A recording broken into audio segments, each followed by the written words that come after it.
I live in McFarland now, but I taught in the Milwaukee Public Schools deaf and hard of hearing program for 28 years. I'm here as a retired teacher and as a proud American. I'm here because I believe that today we stand together on common ground. And so I was moved to begin with the most common ground of all. We all know these words well, perhaps too well. I ask you to imagine that you are hearing them for the first time, and join me, if you will, in the Pledge of Allegiance. I pledge allegiance to the flag of the United States of America and to the republic for which it stands, one nation under God, indivisible, with liberty and justice for all.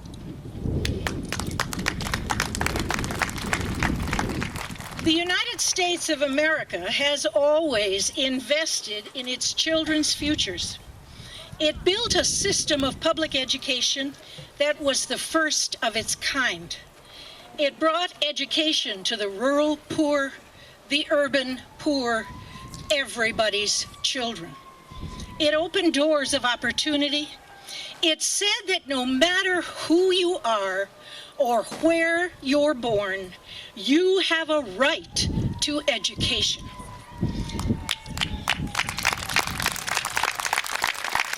It promised all children, now and generations from now, the liberty and justice that only a free public education can provide.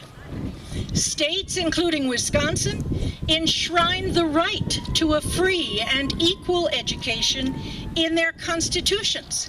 They built great state universities that enriched not only those who attended, but entire regions. The republic for which our flag stands created the GI Bill after World War II. That investment gave rise to a new professional class and a thriving middle class. The beneficiaries of that investment, our greatest generation, they believed in liberty and justice for all. They in turn invested in the expansion of public education to include pre-kindergarten, children with special needs, and an end to separate and unequal schools.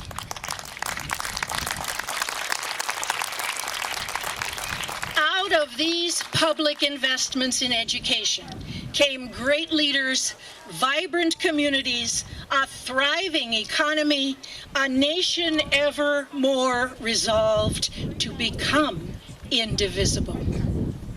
All of their strength, all of their striving, all of their investment was intended to give their children a better life than they had. They defined the American dream.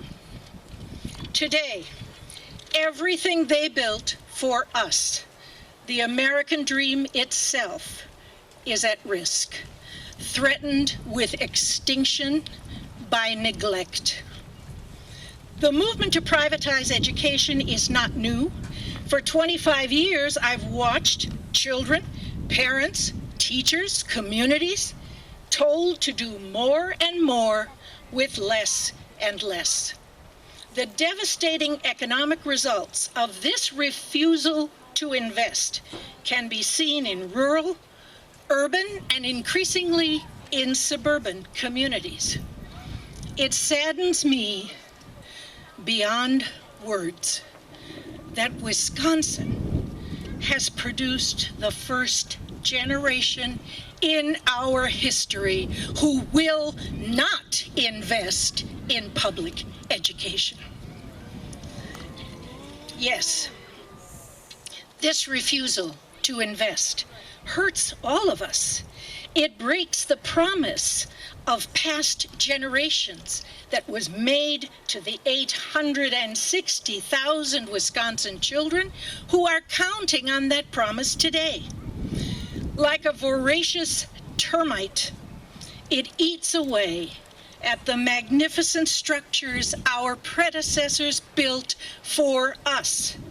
And once those structures crumble and fall, we will never be able to afford to rebuild them.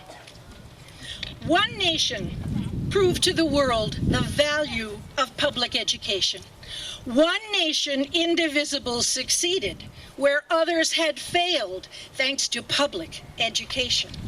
The United States of America recognized the worth of the individual through public education, and it grew liberty and justice for all in fertile soil, the common ground that is public education.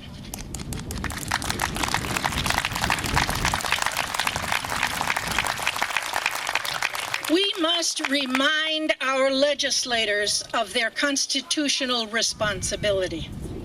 We must tell them that the republic for which our flag stands does not turn its back on our children and does not destroy what can never be rebuilt.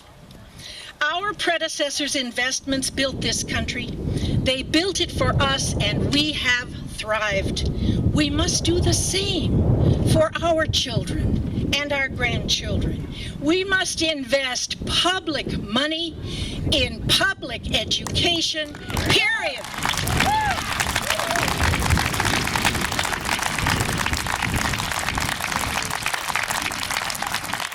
We began with words we've all memorized. And here are some ideas we dare not forget. Liberty and justice for all is a uniquely American idea that flourishes only on the common ground of public education. Liberty and justice for all is who we are as Americans.